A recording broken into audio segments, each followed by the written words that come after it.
नमस्कार, अमित न्यूज में आपका स्वागत है। मैं हूं आपके साथ शरद अवस्थी। दिल्ली सरकार और एलजी का बैर पुराना है।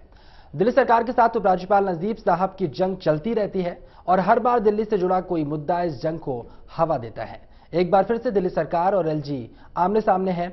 मुद्दा बना है डेंगू और चिकनगुनिया के बढ़ते मामलों के बाद उप मुख्यमंत्री मनीष सिसोदिया को वापस देश में बुलाने का।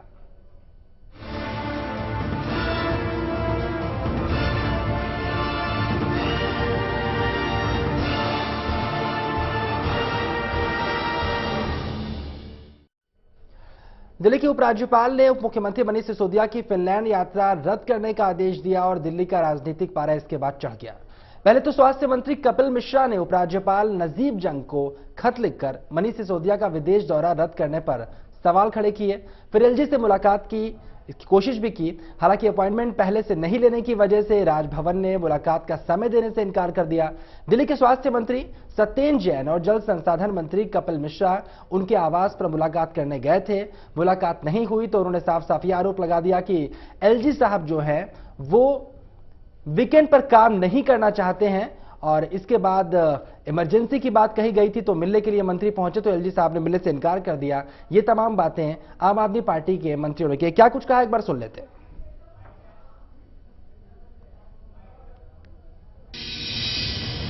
कल देर रात को एलजी साहब ने एक अर्जेंट फैक्स हमारे उप मुख्यमंत्री मनीष सिसोदिया जी को भेजा था, तो हमें लगा शायद कोई बहुत ज्यादा अर्जेंट बात होगी, इसीलिए एलजी साहब को रात को फैक्स भेज के मनीष जी को बुलाने की बात करनी पड़ी।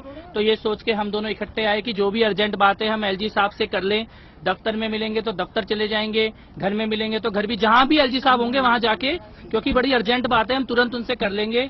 तो दफ्तर में आके अभी ये पता लगा है कि आज सैटरडे है, वीकेंड है, आज छुट्टी है, तो आज एलजी साहब अपने दफ्तर में नहीं आने वाले हैं, आज काम नहीं कर रहे हैं। और अभी फोन भी लगाया, आप लोगों के सामने भी फोन लगाया, तो ये उन्होंने बोला अभी जैन साहब को फोन पे कि वो घर पे भी नहीं है, कहीं और है, तो शायद आज काम करने का मूड नहीं है, तो आज शायद वो काम की कोई बात करना नहीं चाहते हैं। कपिल मिश्रा जी का तो फोन ब्लॉक है, उन्होंने कई बार ट्राई किया है, उनका फोन ब्लॉक था। मेरे से बात हुई है तो एलजी साहब अभी अवेलेबल नहीं थे और उनसे मैंने पूछा था कि भाई आपने मनीष जी को फैक्स किया है, कहते नहीं उस बारे में मैं बात नहीं करना चाहता। मैंने जो भी काम है मुझे बता दीजिएगा, तो कहते उस बारे में मैं बात नहीं करना चाहूंगा। तो उन्होंने कोई बात बताई नहीं है किसके।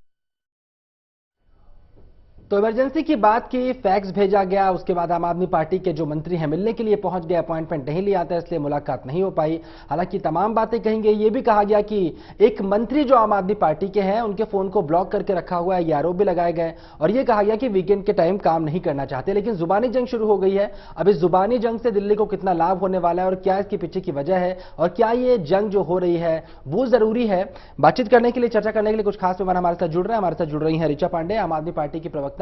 ऋचा जी, आपका बहुत बहुत स्वागत है इस पूरी चर्चा में। हमारे साथ जयप्रकाश जी जुड़ रहे हैं, आप प्रवक्ता हैं बीजेपी के। जयप्रकाश जी, आपका भी इस पूरी चर्चा में बहुत बहुत स्वागत। सत्येंद्र शर्मा हमारे साथ जुड़ रहे हैं। सत्येंद्र जी, आपका भी बहुत बहुत स्वागत इस पूरी चर्चा में। सबसे पहले हम रुख करते हैं ऋचा जी का। ऋचा जी, मुलाकात करने के लिए आप लोग पहुंचे थे, आपके मंत्री दो वरिष्ठ पहुंचे थे जो इस वक्त दिल्ली में मौजूद हैं। मुलाकात का वक्त नहीं मिला। कहा यह जा रहा है कि अगर मुलाकात करनी थी तो पहले से वक्त लेके जाना चाहिए था।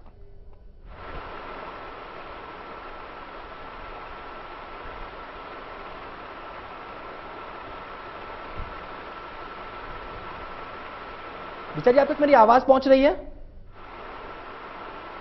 हाँ, आप प्रश्न दोहराएंगे प्लीज। ऋचा जी, आपके नेता पहुंचे आज बिना वक्त लिए मिलने के लिए और आरोप यह लगाया जा रहा है कि अगर इमरजेंसी है तो आखिरकार काम क्यों नहीं करना चाहते हैं। इस तरह के आरोप आम आदमी पार्टी की ओर से लगाए जा रहे हैं, लेकिन यहां पर विपक्षी पार्टी ये कह रही है कि वक्त लेकर मिलने के लिए क्यों नहीं गए थे।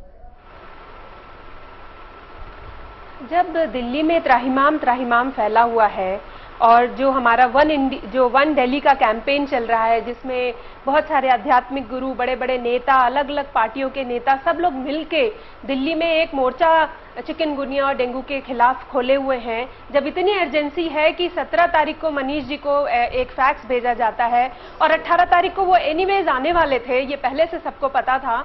इतनी इमरजेंसी थी तो दौड़े दौड़े हमारे दो मंत्री पहुंचे एलजी साहब से मिलने के लिए। फोन भी किया उनको, उनका नंबर ब्लॉक कर दिया गया और वहां पहुंच के पता चलता है कि वो कैबिनेट मिनिस्टर के, दिल्ली के कैबिनेट मिनिस्टर से दिल्ली के ही लेफ्टिनेंट गवर्नर नहीं मिलेंगे।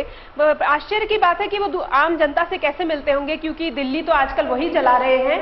तो जब वो नहीं मिले तो हम लोग बड़े आश्चर्यचकित हैं कि ऐसे कैसे काम होगा। और अभी पता चला है कि वीकेंड्स पे, फ्राइडे, सैटरडे, संडे वो हर वीकेंड छुट्टी मनाते हैं। तो वो फैक्स भेजने का क्या अर्थ था, ये भी नहीं समझ आ रहा है, क्योंकि हेल्थ मिनिस्टर हैं, कपिल मिश्रा हैं, और भी आपके बीजेपी के जो 7 MP हैं, जितने पार्षद हैं, एक तरह से वन दिल्ली कैंपेन जो चली है उसमें सब लोग तो काम कर रहे हैं। एलजी साहब को भी छुट्टी लेना अभी थोड़ा छोड़ना चाहिए, क्योंकि हमारे दिल्ली के जितने डॉक्टर हैं, जितने हमारे अस्पतालों के कर्मचारी हैं, मोहल्ला क्लिनिक के कर्मचारी हैं, उनकी सबकी छुट्टियां रद्द हो गई हैं। कोई सैटरडे संडे उनके लिए नहीं होता है। वो सब जब काम कर रहे हैं तो एलजी साहब तो दिल्ली की ही सरकार, दिल्ली के ही टैक्स पेयर से उनको भी सैलरी मिलती है, और वो तो दिल्ली के मुखिया बना दिए गए हैं, एक तरह से घोषित कर दिए गए हैं। उनका होना बहुत जरूरी है और हम चाहते हैं कि वो हमारे साथ मिलें, हमें सुझाव दें कि हम कैसे करें, क्योंकि जिस तरह वो फोटो खिंचाते हैं टाइम्स ऑफ इंडिया में एक बिल्ली को हाथ में लेकर, जैसा लगता है अंग्रेजों वाले दिन आ गए हैं कि लाट साहब जी बिल्ली को लेकर फोटो खिंचा रहे हैं। उस सब में समय व्यर्थ ना करें, वो आए और हमसे मिलें, हम उनके पास आते हैं, क्योंकि अब सरकार वो चला रहे हैं तो हम उनके पास दौड़ दौड़ के जाएंगे। वो हमें बताएं कि और क्या कर सकते हैं। चलिए, सरकार चला रहे हैं, दौड़ दौड़ कर उनके पास जाएंगे और राय मांगी जाएगी आखिरकार किस तरह से काम किया जाएगा। आम आदमी पार्टी की प्रवक्ता ऋचा पांडे का यह कहना है। छोटे से ब्रेक का है, ब्रेक के बाद लौट कर आते हैं और कांग्रेस और बीजेपी का इस पूरे मुद्दे पर क्या कहना है। चर्चा हमारी लगातार जारी रहेगी।